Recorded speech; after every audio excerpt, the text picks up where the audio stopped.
Bismillahirrahmanirrahim. Assalamualaikum warahmatullahi wabarakatuh. Perkenalkan, nama saya Imam Aprilian Hendri Putra, BP 2010622007. Saya akan menjelaskan materi dalam ilmu reproduksi ternak. Yang pertama, saya akan menjelaskan organ reproduksi jantan. Bagian organ reproduksi jantan terdiri dari, pertama, ada gonad atau testes. Berfungsi sebagai penghasil sel benih jantan atau spermatozoa dan sebagai penghasil hormon jantan, androgen dan testosteron. Yang kedua, saluran dan kelenjar yang terdiri dari, yaitu epididymis yang berfungsi sebagai alat transportasi, sebagai konsentrasi, dan sebagai tempat pematangan spermatozoa. Yang selanjutnya ada kelenjar yang terdiri dari vesicularis, prostata, dan Cowper. Yang ketiga, organ reproduksi bagian luar yang terdiri dari penis yang berfungsi mengeluarkan semen, dan urin, dan alat pelindung terdiri dari skrotum dan preputium. Selanjutnya, organ reproduksi betina. Bagian organ reproduksi betina terdiri dari, yang pertama ada gonad atau ovarium, berfungsi sebagai penghasil ovum atau sel telur dan menghasilkan hormon reproduksi. Saluran reproduksi betina yang terdiri dari oviduct atau tuba Fallopi yang berfungsi menerima telur yang diovulasi oleh ovarium dan menerima spermatozoa dari uterus.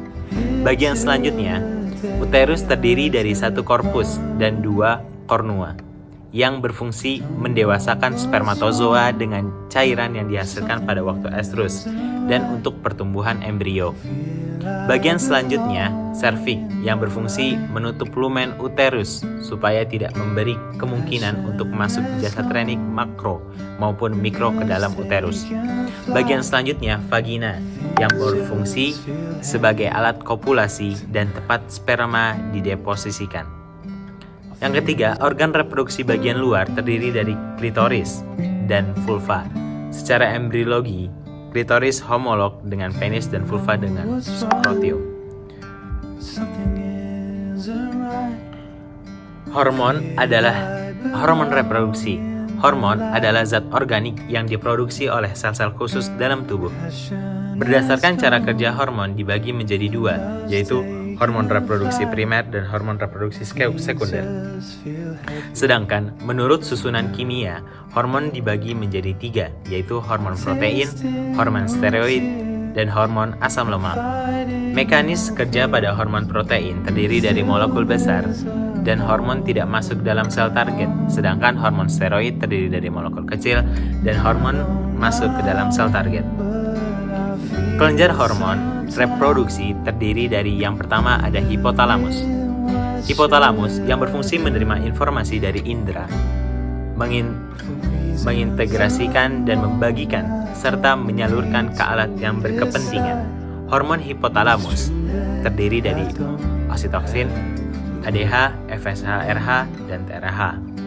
Hipofisa berfungsi mengatur hampir seluruh mekanisme biologi dalam tubuh dan mekanisme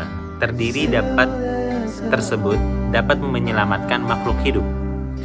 Hipofisa berdasarkan sel saraf terdiri dari dua bagian, yaitu neurohipofisa dan adenohipofisa.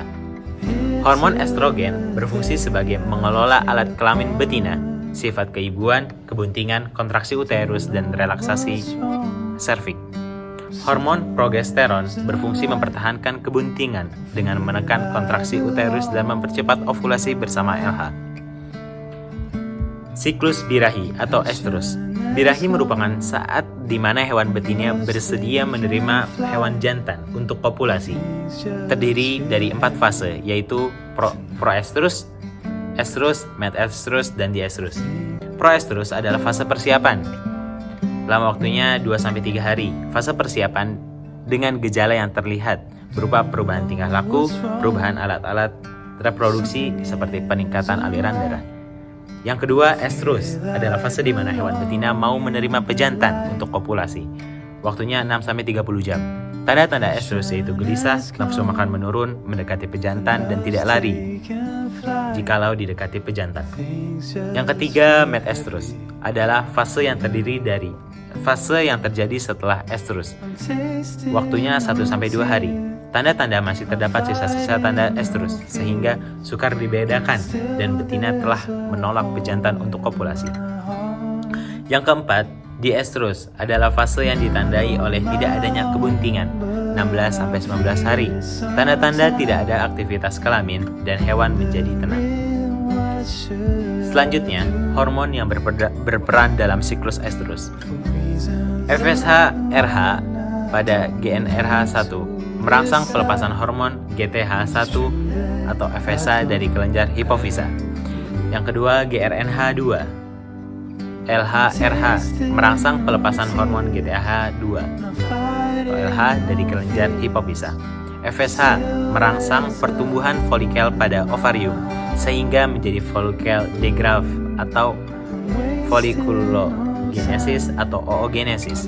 Yang keempat, LH merangsang sel-sel granulosa dan sel-sel tesa pada folikel untuk memproduksi hormon estrogen. Yang kelima, LTH. LTH bersama dengan LH merangsang pembentukan korpus luteum dari bekas folikel yang pecah atau ovulasi. Yang keenam, estrogen melakukan feedback negatif terhadap pelepasan FSH oleh hipofisa. Yang ketujuh, progesteron melakukan feedback negatif terhadap pelepasan GnRH oleh hipotalamus dan GTH oleh hipofisa. Prostaglandin melisiskan korpus luteum sehingga GnRH1 dan FSH bisa turun atau lepas dari hipotalamus dan hipofisa. Itu saja materi yang telah saya paparkan.